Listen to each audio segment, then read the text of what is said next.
आज हम संविधान सभा के गठन के बारे में चर्चा करेंगे और संविधान सभा के गठन का सबसे पहले विचार समतावादियों और सर हेनरी मेन द्वारा किया गया था।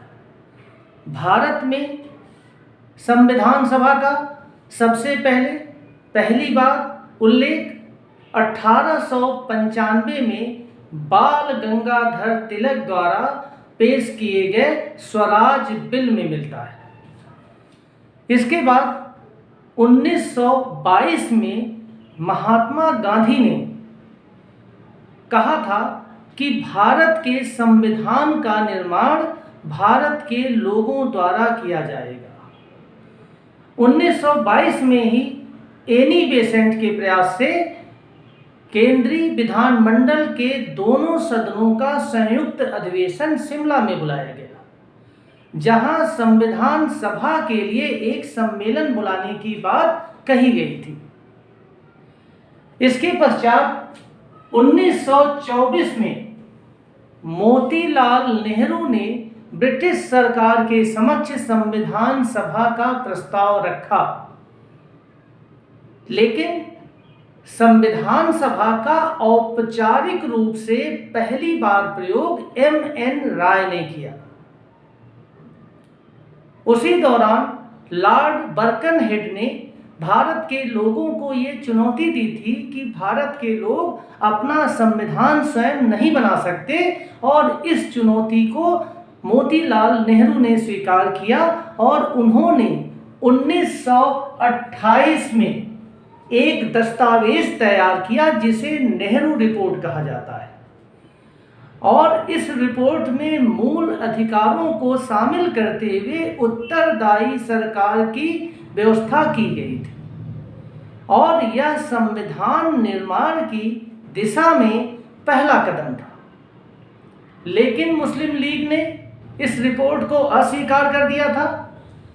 इसके पश्चात जून 1934 में कांग्रेस की कार्यकारिणी की बैठक हुई, जिसमें ये कहा गया कि संविधान सभा के सदस्यों का निर्वाचन वयस्क मताधिकार के आधार पर होना चाहिए। 1937 में फैजपुर में कांग्रेस का सम्मेलन हुआ और पुनः संविधान सभा के गठन की मांग को दोहराया गया।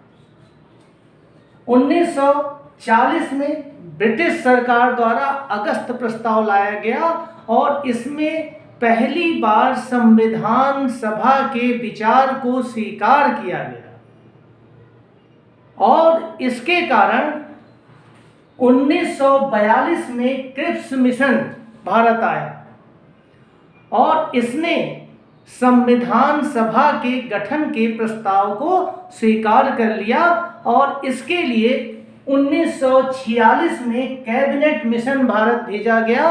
कैबिनेट मिशन में 3 सदस्य थे, स्टेफर्ड क्रिप्स, ए.वी. अलेक्जेंडर और पैथिक लॉरेंस।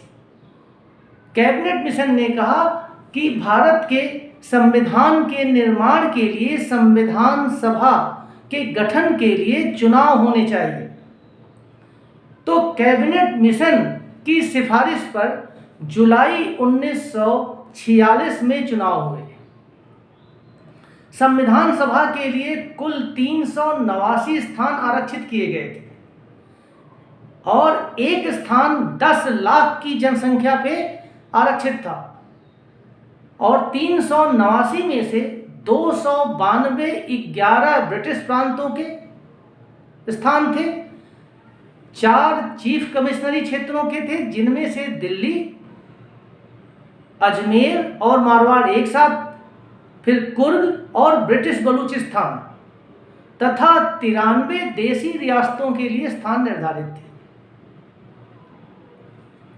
उस समय के विद्वान जी ऑस्टिन ने कहा था कि संविधान सभा कांग्रेस थी और कांग्रेस भारत था।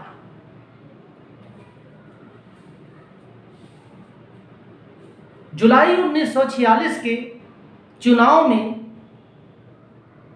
कुल 296 सीटों के लिए चुनाव हुए, जिसमें से 292 ब्रिटिश प्रांतों के थे और 4 चीफ कमिश्नरी क्षेत्रों के थे।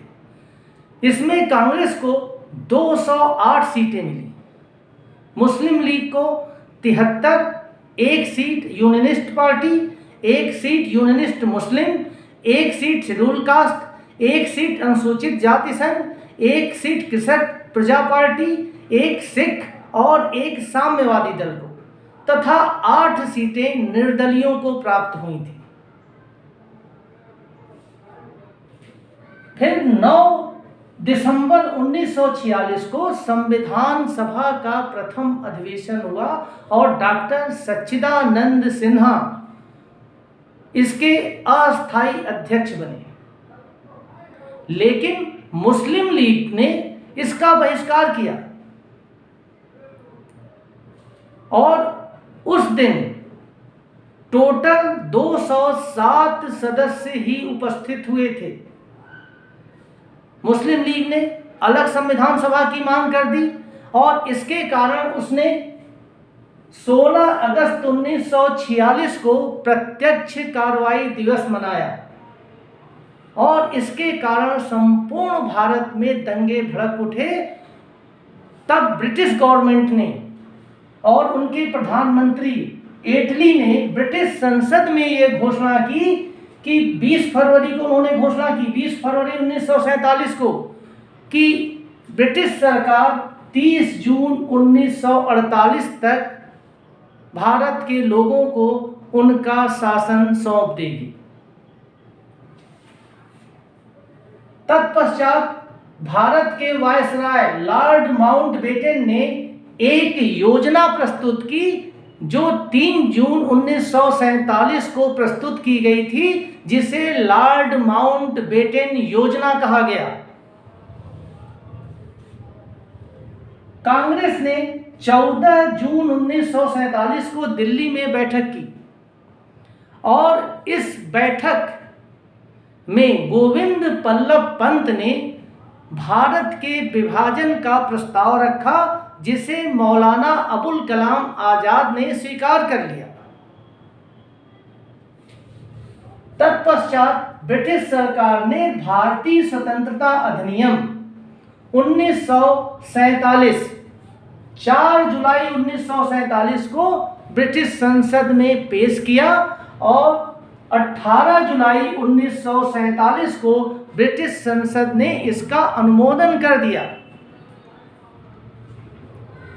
इस विधेयक के द्वारा 15 अगस्त 1947 को भारत और पाक का विभाजन हो गया, दोनों अलग अलग राष्ट्र बन गए। इसके कारण डॉक्टर भीमराव अंबेडकर जो पूर्वी बंगाल से चुने गए थे, अब वो क्षेत्र पाकिस्तान में चला गया। तो डॉक्टर भीमराव अंबेडकर के लिए पूना से कांग्रेस के M.R. जयकर को त्यागपत्र दिलवाया गया और उनके लिए वह सीट खाली कराई गई जहां से अंबेडकर उपचुनाव के द्वारा संविधान सभा के लिए निर्वाचित हुए। तत्पश्चात फ्रैंक एंथनी को एंग्लो इंडियन समुदाय से चुना गया और P.H. मोदी ने पारसी समुदाय का प्रतिनिधित्व किया। तो आज का हमारा जो ये विषय था वह संविधान सभा के गठन से संबंधित था। आशा है हमारा ये वीडियो आपको अच्छा लगा होगा। अगर ये आपको अच्छा लगे तो आप इसे लाइक करें, सब्सक्राइब करें और बेल आइकन को जरूर दबाएं।